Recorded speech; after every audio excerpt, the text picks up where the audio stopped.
Felix Gaehtgens. I'm actually from Germany myself. I'm a German expat though. I've lived outside of Germany for about 20 years and I just got back tomorrow. I'm not in Germany very often, unfortunately.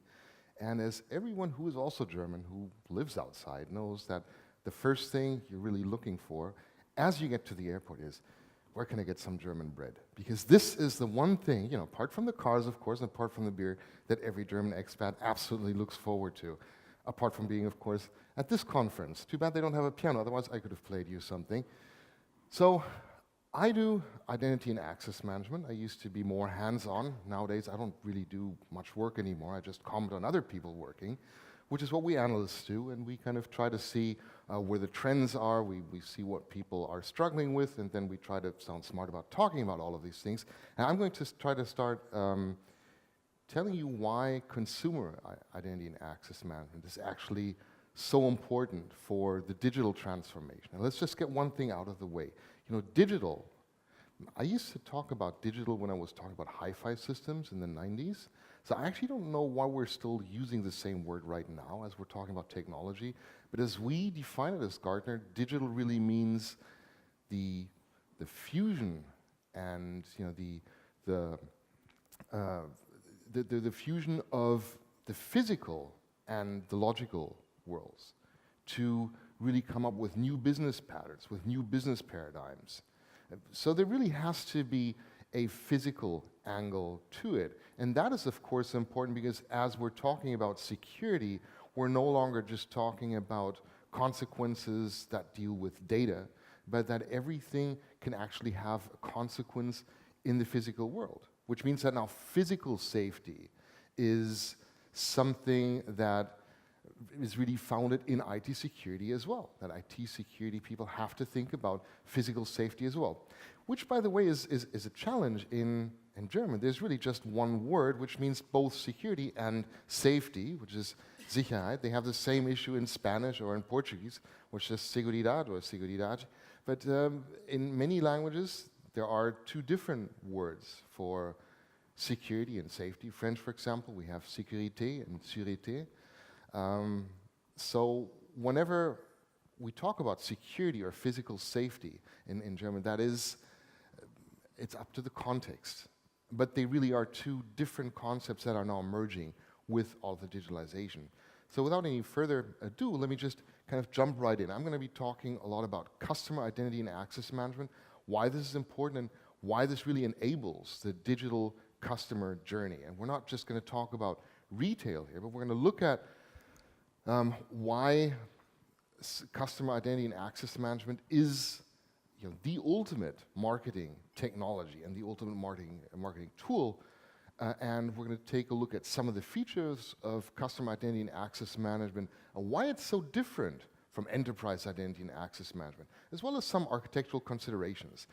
I did pull a little stunt on my hosts. I sent them a presentation with about 38 slides, and then I saw the agenda after and said, oh, I'm only talking for 30 minutes, so let me throw out some slides, and let me put some other new slides in, so you're actually going to get a sneak preview of what my colleagues are going to present at the Security and Risk Summit in Washington, D.C.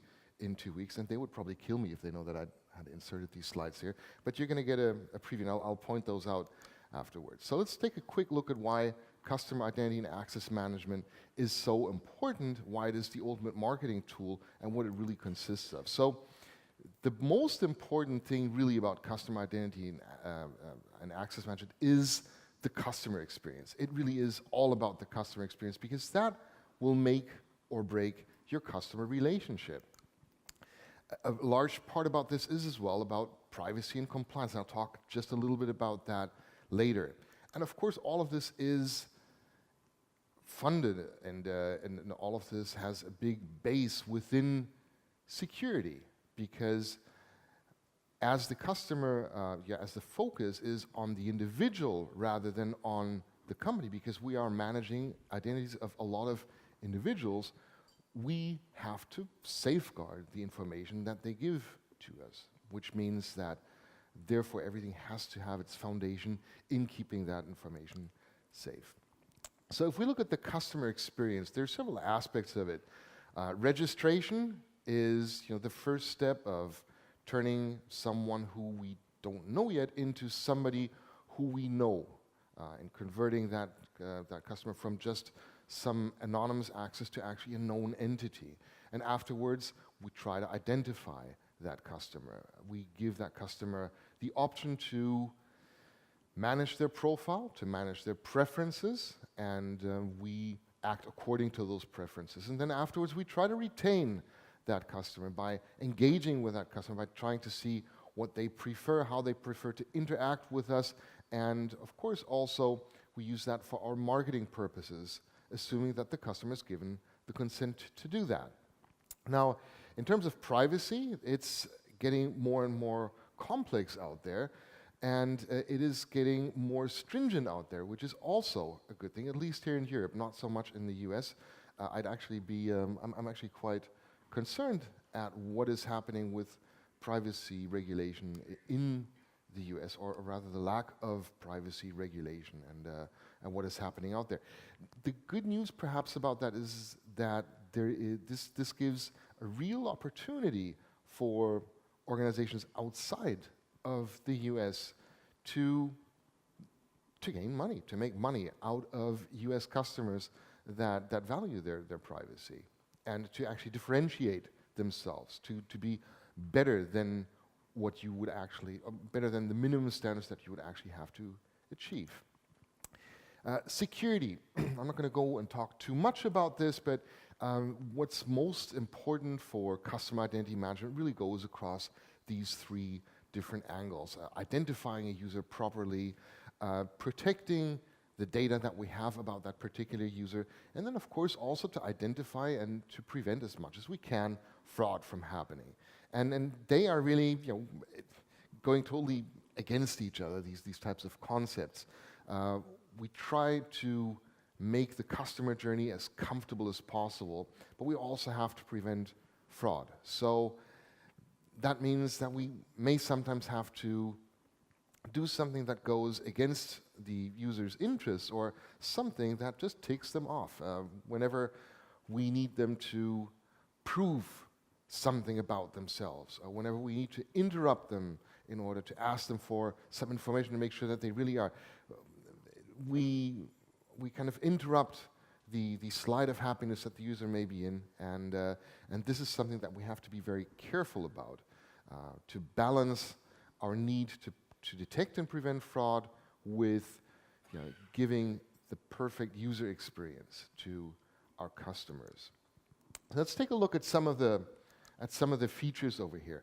So I said already, why is customer identity management really something totally different, a totally different animal than identity management for enterprises, what we call typical enterprise identity and access management.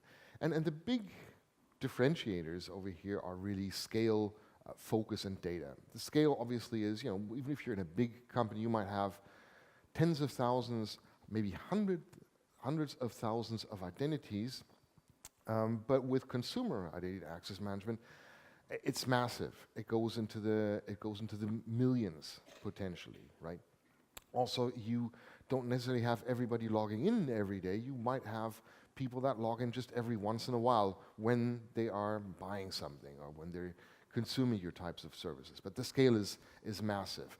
The focus is also centralized. So while with enterprise identity and access management, we really focus on protecting business assets, in consumer identity and access management, we focus on protecting information about that particular individual. And it's distributed. We don't necessarily own that data, but we safeguard the data that the individuals actually own and that they transmit to ourselves. Also, in terms of the data in a enterprise identity and access management field, it's fairly structured. We know pretty much what the applications are, what kind of information we need about our users, whereas in a consumer environment, it tends to be unstructured. It tends to be, it tends to focus on mapping not just information about individuals, but also about the relationships that individuals have with different devices, with different services. So we need a different data model, something that's very, very flexible and adaptive. And also, the data itself is much more distributed. we don't necessarily own that data. We may own some of that data that we need in order to deliver services to our users, but the users themselves own their own data. And some of that data may even come from other sources. Some of that data may come from a CRM system. Some of the data may come from a credit card network or from some other financial services network that gives us information on the types of payment services that those consumers use. So it is very, very distributed out there. So the first thing that happens as we convert someone from an anonymous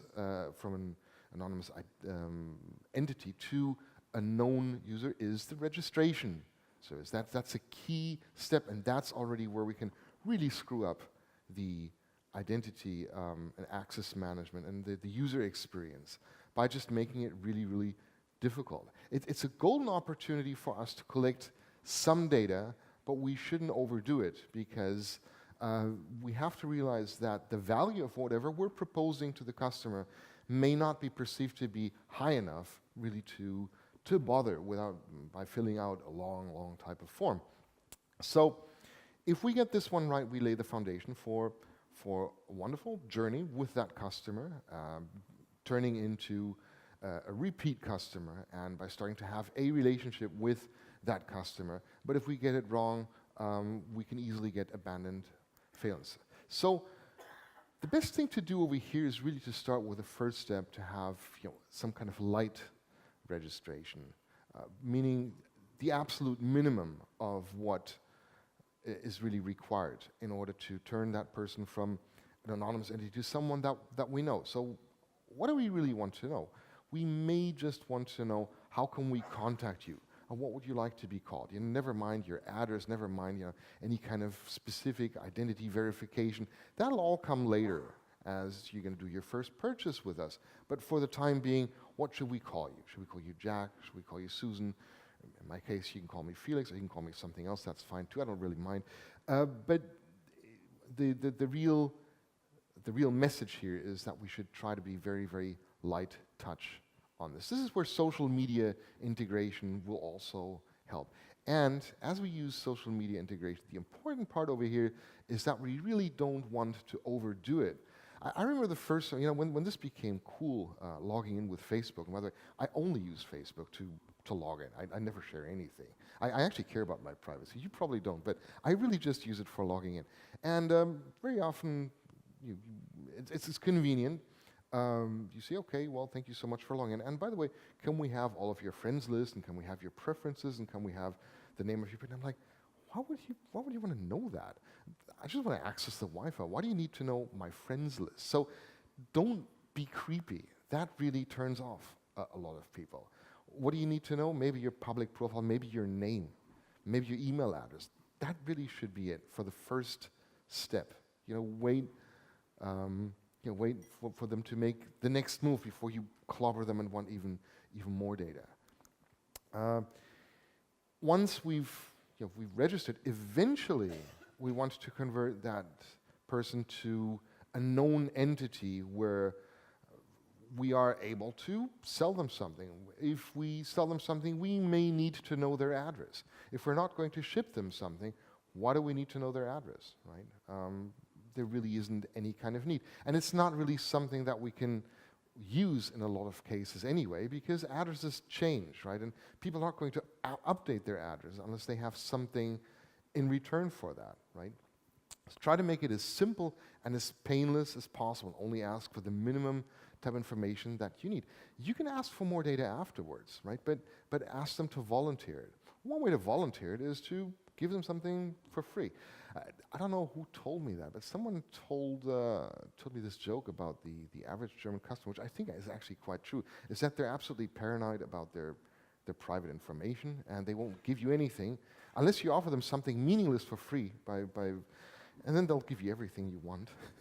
So thinking about that, perhaps for the first purchase, you might be able to offer them some insignificant discount for the collection of some more statistics or data that you might use for your purpose. You have to tell them what you're using it for, of course, and you also need to give them the access to afterwards change that or to opt out later on. We'll talk about that. So for some of you, the relationship with the customer is something that can drive a lot of risk if you're in financial services, for example. So there has to be some kind of identity proving to comply with know your customer rules. We're not supposed to have numbered accounts anymore. I hope you guys don't have any anymore, otherwise you might get in trouble, at least if you live here. So there really is a need for identity proving for many services. And that is also the case, or the cause of a lot of friction. And this presents some golden opportunities for some new digital players to seriously disrupt the market. One example is a company based out of Berlin called N26, who are really shaking up, or trying to shake up, the banking services right now. If you take a look at their site, you can open up a bank account over there. It takes you about 6 minutes. All of the verification is done via video, and they'll email you a credit card within I think within a week or something like that. That doesn't give you any kind of foreign transaction fees, which is kind of cool. And every time you make a purchase, they send you a notification to your mobile phone to again reduce fraud and risk. So if you look at how to make information collection for identity verification purposes frictionless, that is one of the ways to really disrupt this. Right? This is one way to make the customer experience easier. Now, in terms of authentication, usernames and passwords are really old school and are terribly unsafe, because almost everybody uses the same passwords all over the place, and they tend to have one password that they use for not very important or not very relevant or very secure types of sites, and another password that they may use for some other things. But it still means that passwords are being reused, they're not being changed properly, and they're generally speaking terrible. So you really should use other types of authentication mechanisms, especially because typing a password or a strong password on a mobile device is painful, right? So biometrics are coming in. Other authentication mechanisms such as push or social login have already been quite successful. SMS isn't really so recommended because it's not very secure, because it can be intercepted much easier than other things, but they're also used in some environments. Now, biometrics is interesting just because there are more and more handsets that support it, but biometrics doesn't just mean fingerprints. First of all, fingerprints don't really work for many people, and if you have dry fingers, it generally doesn't work well. There are other biometrics authentications mechanisms such as camera recognition, facial recognition, and passive biometrics technologies that are coming, that are becoming more and more important. And as customers are really demanding convenience, and they hate it when you pop up something saying, "Oh well, who are you? What's your password? Tell us what was the year that your dog was born," and all of these kinds of things.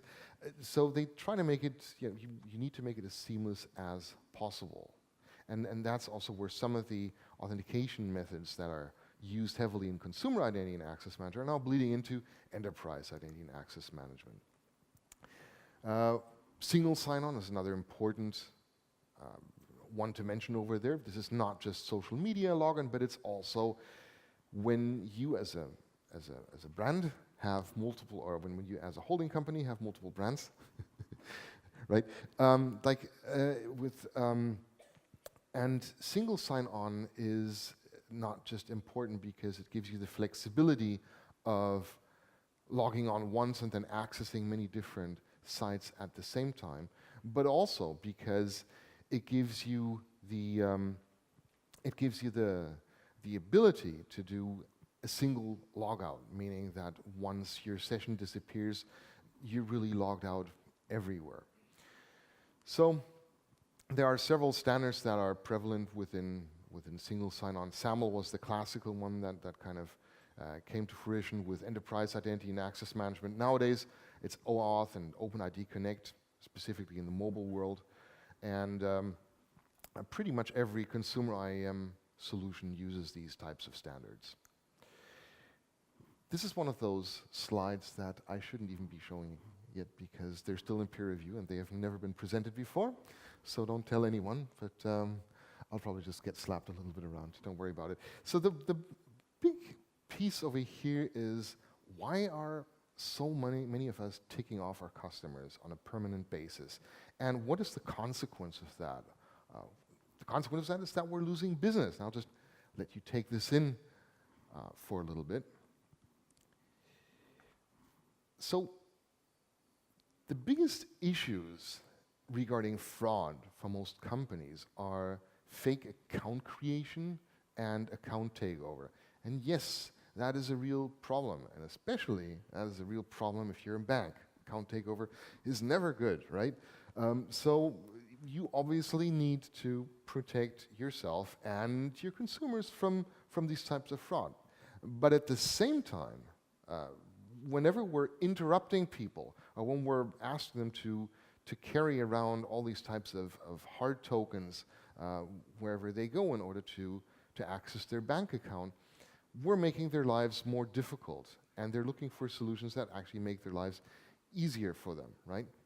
Now, in most situations, if we're smart about it, the trust that we can have in a customer is actually much higher than the risk that they present, but not in every particular case, which means that we may have to step up the trust level in order to get to a level that is adequate for a particular transaction. Now that is called, and I'll talk a little bit about that in a bit. Actually, I don't have that much time to talk about things, but I will try to do it very quickly, which is adaptive authentication and continuous authentication. But things are changing a little bit right now. So as we're adapting and as we're finding a better way to balance the ways to interrupt the customers in order to ask for further identification steps, we have to be very, very smart about this, and we have to couple several technologies together in order to do that. And when I talked about biometrics, for example, there are things such as passive biometrics, which isn't just your fingerprint, but it's the way that you act. It's the way that you type, the cadence of specific characters that you're typing. It's the way that you move your finger on a particular tablet, for example. It's the way that you move your mouse. All of these are identification traits, and they are familiarity signals. So when we actually use these types of signals that can give us some positive indication of an identity, and we balance that versus risk signals that could potentially signal that the identity that is claimed is not the identity of the user, meaning someone took over that account, then we really get to a new model to really establish and sustain trust in digital identities. So that means combining several technologies together. As with everything in Gartner, we have a model with that as well. We call it the Trusted Identity Capabilities Model, and it talks about using familiarity signals, using risk signals, and using the whole adaptive methodology to balance them against each other in the background, so that we can continuously get a trust level of a user in a particular session to decide whether we need to do any further verification steps or not. And that's when we're really talking first about adaptive authentication, meaning that we try to adapt the need for further authentication steps or for stronger authentication with whatever the user is doing. Meaning, for example, as some banks do it, in order to get into your bank account, you might actually even log on with your Facebook account. That's fine enough. But if you're going to transfer 5,000 euros to my account, which unfortunately no one really does, but if you wanted to, you would have to do something else. You'd probably have to use some kind of third-party token or get some kind of push to your token to your mobile device. Continuous authentication really means that we do this behavioral analytics and that we look at these passive biometric traits in the background as you're using the system to determine continuous trust level. And by the way, that trust level will probably go down if you get up and go to the bathroom or get a cup of coffee and come back after 20 minutes because there's been some inactivity. So now our trust level is probably a little lower, but as you're kind of doing very common recurring transactions, the trust level will go up a little bit. And all of that's done in the background, right? So that we get to this adaptive and real-time level of trust that we can balance. Another one is bring your own identity. This is a really important one. And it's interesting that Herman just touched on that example coming from Germany. Many of the ForgeRock people are from Norway, so it's probably really, really hot for them over here. And they all know about Bank ID because they probably use it for a lot of things. And these bring your own identity services are just where we as consumers are bringing some identity that was established in another system, for example, a Bank ID, into the environment to use to log on. And if we look at the next evolution of that, then we really get to digital identity networks and digital identity ecosystems where an ecosystem is built that can aggregate some of these identities, which could be a bank identity, could be a government identity, it could be a social media ID, or it could be a mobile ID from a mobile network operator that takes all of these together and then brokers them between different identity providers and different service providers. There are some examples, such as the UK government's Verify and SecureKey, and now there's the evolution, still very, very early, of blockchain-based identities where users are really in charge of their own identity and use blockchains in order to verify and corroborate this. So when we get to now that we talked quite a bit about bring your own identity and authentication and all this good stuff, let's talk about two other really, really important pieces, which are the whole profile and preference management. Why is that so important? Because we want to deepen our relationship with the user, and we need to give them the way to edit their information, to opt in, to opt out, to tell us about their consent, and also to give us an indication of what their preferences are for interacting with us. And this really enhances the data that we have about that customer. It puts them in control, and it gives them a more meaningful transaction and relationship with us over time. Preference management is also important, and it's also, it's not just important, it's actually obligatory. There's a legal obligation for us to do it. There has to be constant at every time of the interaction with the customers. We need to give the customer the option to opt in or to opt out, to correct their information, and even to totally disassociate or delete all of the information that we have about them, right? And now, as we look at the architectural considerations of all of this, why customer identity and access management really is a totally different beast than enterprise identity and access management, it's because we have many new different requirements on directories. First of all, we have new types of devices, new types of identities, but also many relationships between users and devices, between users and transactions, between different pieces of data where we collect them about. And that's, of course, also important, as we have an obligation to delete information about users when they ask us the right to be forgotten. We have to link and identify all of these pieces where they're being covered. So for data storage, that means, first of all, scale. A lot of information, millions of potential users, many different relationships between different data sets that we now have to be pulling together, which means that the identity store has to be really, really flexible.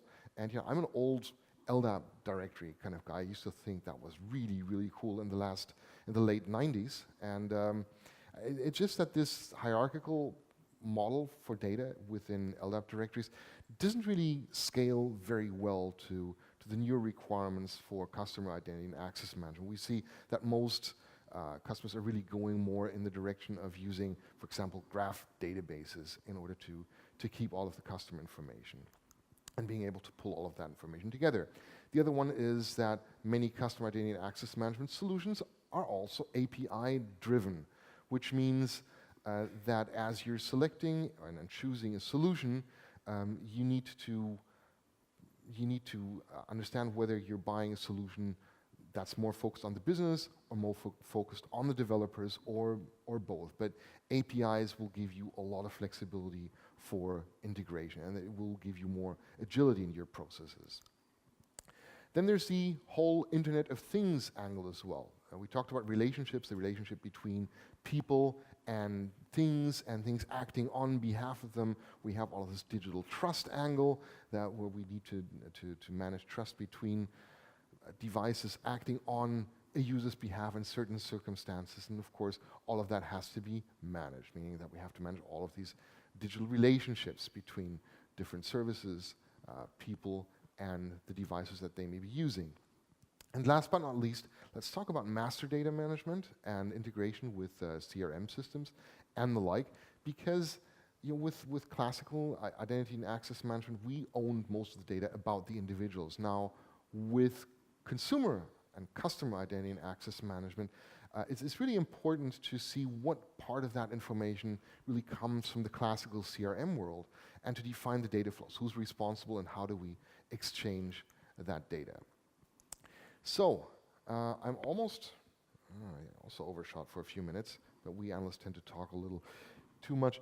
So anyway, here are some of the biggest recommendations that I have for you regarding consumer identity and access management. It's important that if you're coming from a classical identity and access management role, that you really engage with your digital business peers today, because otherwise you're going to be relegated in the future. There's going to be the marketing team that does consumer identity and access management, and you're going to be focused on just enterprise identity and access management. Especially in Europe, we see that most IAM teams are focused more on the traditional classical enterprise identity and access management, which means that they have other teams that do customer IAM, which is never really a good thing.